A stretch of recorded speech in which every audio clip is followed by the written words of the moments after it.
قادرة انساها.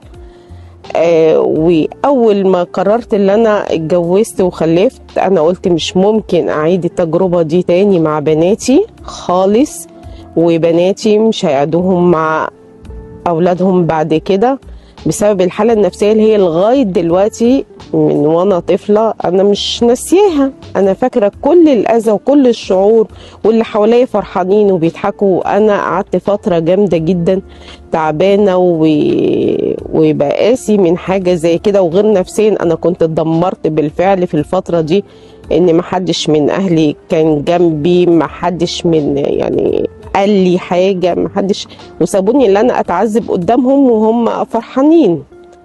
فطبعا حاجة زي كده يعني قعدت فترة مش عايزة اكلم حد خالص. ف يعني ما بحاولش حتى افتكرها، وما بنصحش اي حد بان يعمل حاجة